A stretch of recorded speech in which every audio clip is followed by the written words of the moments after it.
দিলে মাঝে ও রোহেরা লা ইলাহা ইল্লাল্লাহ লা ইলাহা ইল্লাল্লাহ লা ইলাহা ইল্লাল্লাহ লা ইলাহা ইল্লাল্লাহ লা ইলাহা ইল্লাল্লাহ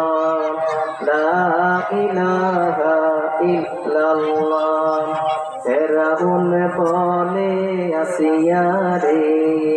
মূসার কালিমা ছাড়িয়া দে ফেরাউন বলে আসিয়া রে মূসার কালিমা ছাড়িয়া দে আসিয়া বলে জীবন দেব আসিয়া বলে শহীদ হব তবু মূসার কালিমা ছাড়ব না লা ইলাহা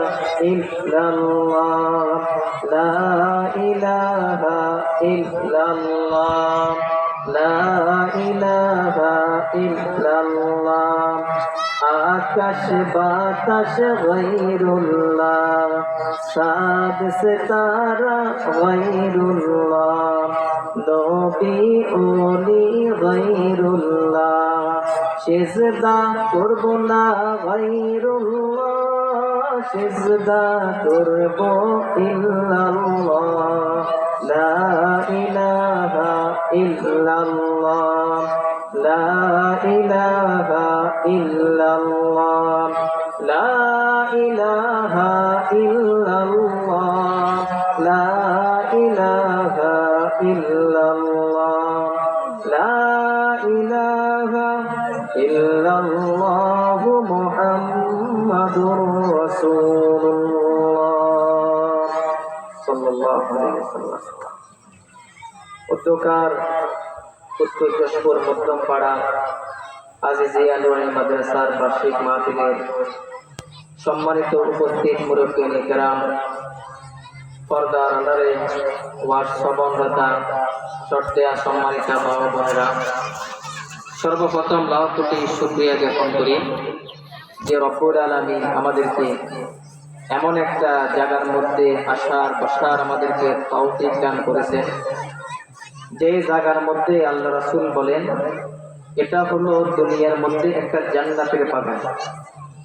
আমরা হয়তো চোখে কেউ জান্নাত দেখি নেই, কিন্তু রাসূল বলছে যদি তোমরা দুনিয়ার মধ্যে যেই জায়গার মধ্যে আল্লাহ পাকের বড়ত্বতা প্রকাশ করার জন্য মাজমা হয়, তোমরা যদি ওইখানে উপস্থিত হতে পারো, ওটা হলো আসমানের নিচে জমিনের উপরে জান্নাত। এখন এখানে প্রবেশ করলে কি হবে? রাসূল বলতেছেন যদি আমার কোন উম্মত এমন একটা মাজমার মধ্যে উপস্থিত হয়, আমার আল্লাহ ওই ব্যক্তির পিছিলা জীবনের সমস্ত গুনাহ খাতা আল্লাহ ক্ষমা করে দেন। শুধু তাই না, এবং বলতেছে ওই ব্যক্তি যদি ওই জায়গার মধ্যে